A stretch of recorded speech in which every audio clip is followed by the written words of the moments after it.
album at first. And then, like 5 years later, they're like, actually, this is good. Like, still to this day, it's instrumentals on there that I don't even think I could make today. I wanted to be the best producer. I wanted to be like, I could do every single genre.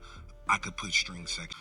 So then the lyrics and like the actual songs took a back seat. So when people heard it, they were like, what the is this? And I'm like, it's amazing. You don't hear that bridge, you dumb. They're not thinking about that. I am. Right. So because of that, it got the reaction it did. But then when I put the instrumentals out, people were like, oh shit, we see what he was trying to do. Cherry Bomb is 10 years. I ain't gonna lie, Tyler did something crazy on this one. Not only was it a mess, it wasn't commercially that successful, and it was the changing point to where he is today. It was also pretty fucking good. If I'm being honest, a lot of albums didn't necessarily move me that much, and Cherry Bomb was oddly one of those albums that kind of moved me a lot. I ain't gonna lie. It inspired me to do a lot of things. It inspired me to get into fashion. It inspired me to get into music even more. It inspired me to even consider to make YouTube. So I honestly can't even express how much I love this album for all the right and wrong reasons. But to better understand why this album sucked to most people, but it related to me so much, let's take you back. In 2015, Tyler was in the brink of making a very life-changing album. Before this one, the album called Wolf, which was generally regarded to be one of his better albums, was doing the rounds. It was doing amazing, but he didn't necessarily want to be making the same type of music, so he changed up the style a little bit. Leading into Cherry Bomb, he was really involved in his clothing brand Golf. He was really involved with, you know, trying to make the best production, the best whatever, the best anything. And Cherry Bomb was kind of that place or spot where he felt the most free, even though it was a major risk, because at that time he already had 3-4 albums that was doing really well. He had a signature sound already, and there was no real reason to have this big gamble of changing the sound up. Album took a lot of inspiration from old nerd albums from Pharrell and his group. A lot of the times when you listen to the production, the way that it sounds, a lot of the song structures is very everywhere, you know? And you can tell from the first track, Death Trap or Def Camp. Def Camp is literally just a indie rock song with a lot of heavy synths, and it sees Tyler kind of doing a rap singing thing, which was pretty different for him at that time. He only had a few songs where he's primarily singing, but the song was so interesting. In my opinion, I really like this song. It is one of my favorites off the album. The next track is Buffalo. Buffalo is, again, a very weird beat, a very interesting visuals when it came to the music video, all that type of jazz. But it did see Tyler kind of sticking to his roots, saying outlandish things, having a crazy rap scheme, and all that. The third track, Pilot is more of a sensual song. It's another song where he's mostly singing. The instrumental does a lot of the heavy lifting, even if it's a little bit more chaotic than his regular, what we're used to nowadays stuff. But you can definitely hear the building blocks for a Flower Boy or Igor or all that, because all of those albums was getting made at the same time.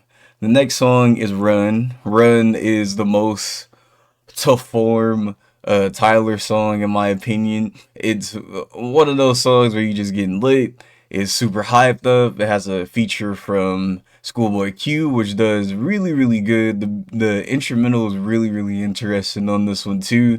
Again, just getting that pure rap Tyler. And then next track, Find Your Wings. Find Your Wings, personal favorite. Find Your Wings, I used to listen to this song every morning, waking up, walking to school or whatever it is, because I used to live so fucking far away from the school that I used to go to, and I would walk about 1.5 miles with some of my buddies or whatever, and we would just be listening to that song and amongst whatever else was coming out at the time. And we used to listen to the song a lot, man. It's a very pretty song. It's a very relaxed song. It's really heavy on the instrumental. It's more of like a horny type of, jazz beat. It's also has a few features with a lot of singing. It's really just a singing musical type beat that's really showcasing what Tyler could do during a time where people pretty much didn't believe in him. And then we go with the most obscure song ever, which is the title track Cherry Bomb. Cherry Bomb track is such a chaotic mess. And I do not like the song. I'm not gonna. It's too much shit going on. I ain't gonna lie. And I feel like this song kind of branches out to a lot of other people because once when this song came out, for some reason the distortion type beats and all that started getting really popular in the 2015, 2017, some 2018s and all that with X and Ski and all that. And I feel like there is a slight influence when it comes to production style when you listen to this song compared to like a JPEG Mafia or like a bunch of other people at the time, because it was just such an unorthodox listen. It was really hard to get into. It's a really hard song to like.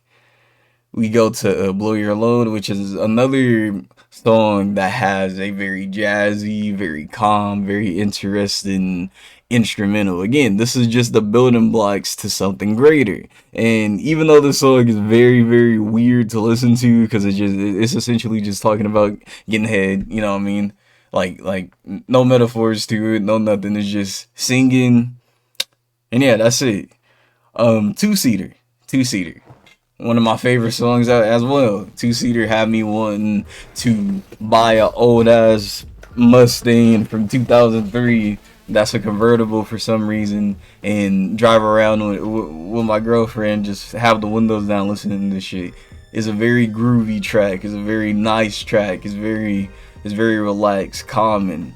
And then the second part to this song is particularly my favorite part because it's just like a calm whatever it is, you know what I mean? Like it reminds you or it's very reminiscent of the newer Tyler when he gets inside his R&B and singing bag like an Igor, and you can tell where he was going when he was making this one compared to when he's actually locked in and dialed in with the other. You know what I mean? And I really like this song. Again, it's one of those lengthy tracks. It's almost 7 whole minutes, and then about 20 seconds of the song is literally just a skit of him getting out of the car and whatever. It's a really fun one.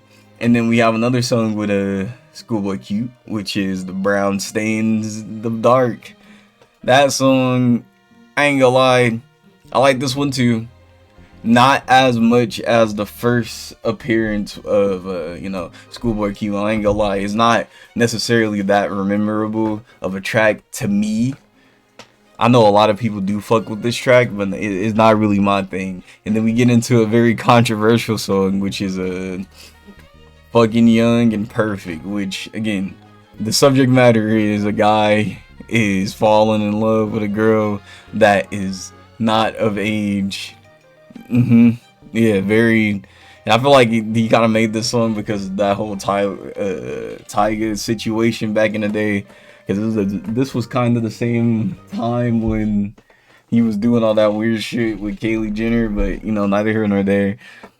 And aside from the very questionable lyrics and the very questionable message, it is a good track. I ain't gonna lie. When I was in high school, I used to listen to this all the time. Even though I felt fucking weird listening to the lyrics, I just really like the instrumental. I like the way that he's singing and all that type of stuff. For some reason, it's a really weird track. I'm not gonna lie. And then there's also like this video version of it, which is really fucking beautiful. It's gorgeous because Kali Uchis is on that bitch, and it's just chef's kiss. And then we have Schmuckers. Now Schmuckers has a very, very, very special place in my soul, in my heart, because this is actually my first Tyler song that I've ever listened to. Let me paint you a picture. It's 2018. No. It's 2015, 2016. I'm a young buck in middle school. in the car with my older brother, and he is just playing some whatever the fuck music. Cause again, me and him, we really bond off of music, and he used to just be putting on some random stuff and be all like, "Hey, you like this song? What do you think about it? Whatever, whatever, right?" And then this song plays, and as I'm listening to it, I'm just like, "Ooh, this is fire." Okay. And then I hear Kanye going. I'm all like, "Oh man, Kanye on this bitch." And then Lil Wayne pulls up, and I'm all like, "Damn, Wayne on this bitch." But I didn't know who the guy was, so I asked my brother. I'm all like, "Hey, who is the dude that made the song? I want to fuck with his music." He's all like, "Bro, you don't want to listen to him because the Yonkers video at the time was like the biggest thing on the internet." And when I seen it, I thought it was like some found footage type shit. I didn't know that it was like a music video, and it scared the fuck out of me. So I just never listened to him for like a cool 3, 4, 5 months or whatever. And then for some reason, I just seen a freestyle, and I thought the freestyle was funny as fuck. And I was all like, "Oh, who is this guy?" So then Tyler the Creator ended up being in my radar, and then ever since then, I just been listening to his music and following whatever the fuck he had going on. So again, Smokers is one of my favorite posse tracks. I think that everybody held their weight. I think nobody really outshined the other. Everybody did their part. The instrumental is fucking iconic. The verses are iconic as fuck. Like, I genuinely believe that this might actually be one of, if not Tyler's best feature songs. You know what I mean? And again, that might be the hottest take of on earth or whatever, but I think that you can't mess up with a Kanye and Lil Wayne feature, bro. Like, that shit is insane. And then Keep the O's. This track is directly influenced by Pharrell. You can hear it from the type of beat that it is. You can hear it because, also Pharrell is on the song. He is physically there making the music. You can tell that the instrumental, the beat was just completely catered and or just completely ripped off of Pharrell's doing. That's his thing. And then the final track, "Oh God, California," is a whatever track. Again, all these instrumentals are very interesting, very special. I feel like this album is the most disastrous masterpiece. Like, genuinely, it might have changed the whole way that I think about music. I always thought it's supposed to be this picture perfect, whatever it is, but if I'm being honest, this album proved to me that you can fuck around and do whatever you want with music and then still end up making bangers after bangers after bangers. And look at the run that Tyler has had after this album. And he says it himself that this album is probably the only reason why he is able to see this type of success, because this was the album that he was allowed to do whatever the hell his mind told him to do. And I genuinely think that if we didn't get this album, we probably would never got, I don't know, any of the other amazing works that Tyler has dropped. And that's why I love it. I love this album. It's a huge inspiration. And yeah, I just wanted to talk about it because it is the 10-year anniversary. Are you buying the vinyl? Because I've been waiting. I'm sitting here I'm trying to pay for it, man. I want to get the vinyl, even though the album cover is fucking crazy. Um, but yeah, that's it. Let me know how I'm wrong in the comments, or if you agree. Do you remember a time when you just now started to listen to an artist and then they dropped an album like this, and you were just like, "Yeah, I'm on the fence." Did you rock with it? Did you not? Let me know. All right, I'm out.